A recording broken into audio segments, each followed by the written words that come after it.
земле в старину одни люди.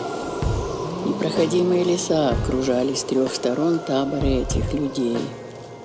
С 4 была степь. Были это веселые, сильные и смелые люди. И вот пришла однажды тяжелая пора. Явились откуда-то иные племена и прогнали прежних вглубь леса. Там были болота и тьма, потому что лес был старый, и так густо переплелись его ветви, что сквозь них не видать было неба, и лучи солнца едва могли пробить себе дорогу до болот сквозь густую листву. Но когда его лучи падали на воду болот, то подымался смрад, и от него люди гибли один за другим. Нужно было уйти из этого леса, и для того были 2 дороги. Одна назад, там были сильные и злые враги, другая вперед, а там стояли великаны деревья, плотно обняв друг друга могучими ветвями, опустив узловатые корни глубоко в цепкий ил болота.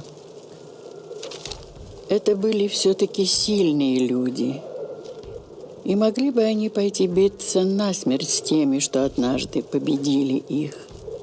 Но они не могли умереть в боях, потому что у них были заветы, и коли бы умерли они, то пропали б с ними из жизни и заветы. И потому они сидели и думали в длинные ночи под глухой шум леса, в ядовитом смраде болота. Они сидели, а тени от костров прыгали вокруг них в безмолвной пляске, и всем казалось, что это не тени пляшут, а торжествуют злые духи леса и болота. Данка – один из тех людей, молодой красавец, красивый и всегда смелый. И вот он говорит им, своим товарищам: «Не своротить камня с пути, думаю. Кто ничего не делает, с тем ничего не станется. Что мы тратим силы на думу да тоску? Вставайте, пойдем в лес и пройдем его сквозь. Ведь имеет же он конец. Все на свете имеет конец. Идемте».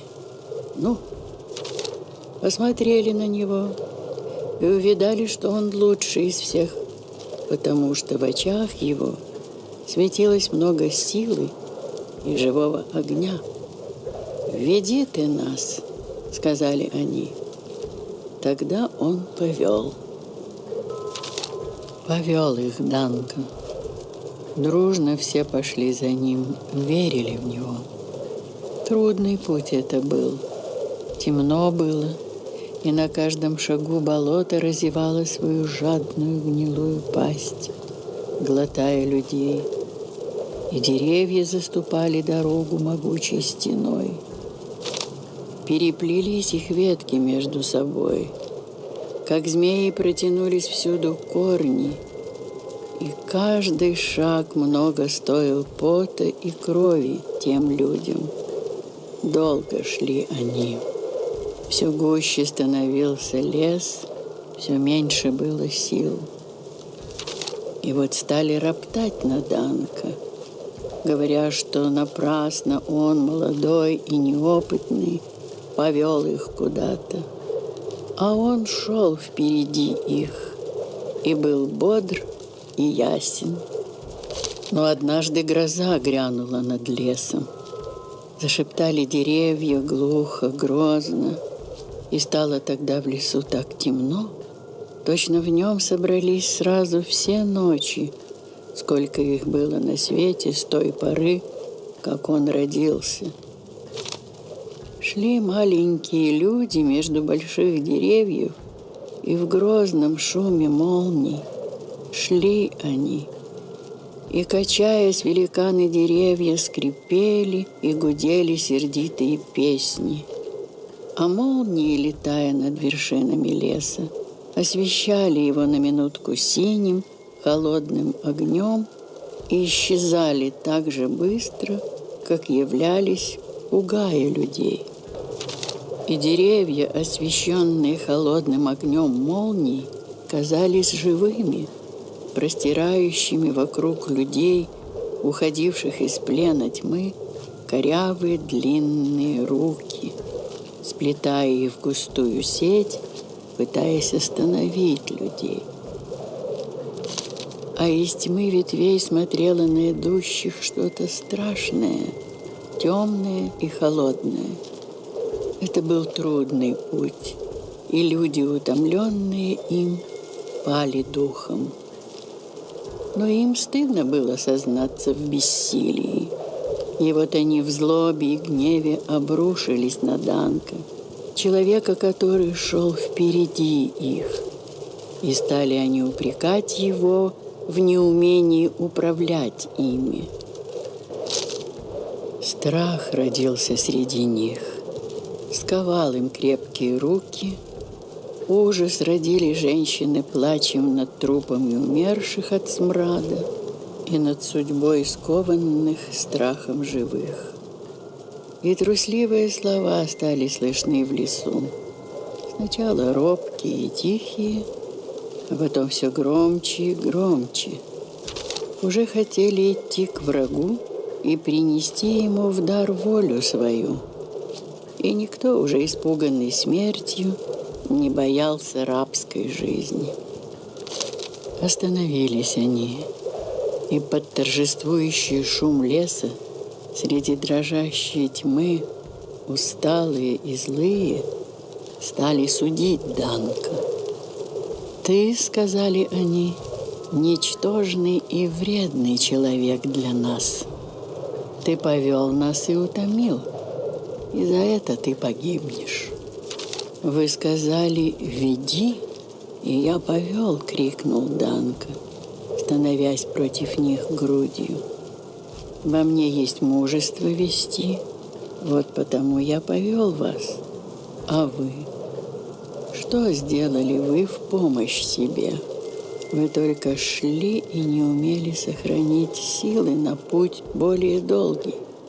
Вы только шли, как стадо овец». Но эти слова разъярили их еще более. «Ты умрешь! Ты умрешь!» — ревели они. А лес все гудел и гудел, вторя их криком, и молнии разрывали тьму в клочья. Данка смотрел на тех, ради которых он понес труд, и видел, что они как звери. Много людей стояло вокруг него, но не было на лицах их благородства, и нельзя было ему ждать пощады от них. Тогда и в его сердце вскипело негодование, но от жалости к людям оно погасло. Он любил людей и думал, что, может быть, без него они погибнут. И вот его сердце вспыхнуло огнем желания спасти их, вывести на легкий путь. И тогда в его очах засверкали лучи того могучего огня. А они, увидав это, подумали, что он рассвирепел, отчего так ярко и разгорелись очи. И они насторожились, как волки, ожидая, что он будет бороться с ними, и стали плотнее окружать его, чтобы легче им было схватить и убить Данка. А он уже понял их думу. Оттого еще ярче загорелось в нем сердце, ибо эта их дума родила в нем тоску. А лес все пел свою мрачную песню, и гром гремел, и лил дождь. «Что сделаю я для людей?» Сильнее грома крикнул Данка. И вдруг он разорвал руками себе грудь и вырвал из нее свое сердце. и высоко поднял его над головой. Оно пылало так ярко, как солнце, и ярче солнца. И весь лес замолчал, освещенный этим факелом великой любви к людям. А тьма разлетелась от света его, и там, глубоко в лесу, дрожащая, пала в гнилой зев болота. Люди же изумленные стали как камни. «Идем!» — крикнул Данко и бросился вперед на свое место, высоко держа горящее сердце и освещая им путь людям. Они бросились за ним очарованные. Тогда лес снова зашумел, удивленно качая вершинами, но его шум был заглушен топотом бегущих людей. Все бежали быстро и смело, увлекаемые чудесным зрелищем горящего сердца. И теперь гибли, но гибли без жалоб и слез. А Данко все был впереди, и сердце его все пылало, пылало. Кинул взор вперед себя на ширь степи гордый смельчак Данко. Кинул он радостный взор на свободную землю и засмеялся гордо, а потом упал и умер. Люди же, радостные, полные надежд, не заметили смерти его и не видали, что еще пылает рядом с трупом Данко его смелое сердце. Только один осторожный человек заметил это и, боясь чего-то, наступил на гордое сердце ногой. И вот оно, рассыпавшись в искры, угасло. Come on, carry your flame, carry it higher, even in the darkness, carry your torches. Come on, carry your flame, set the night on fire, even in the darkness, carry your torches. Torches, torches, torches, torches.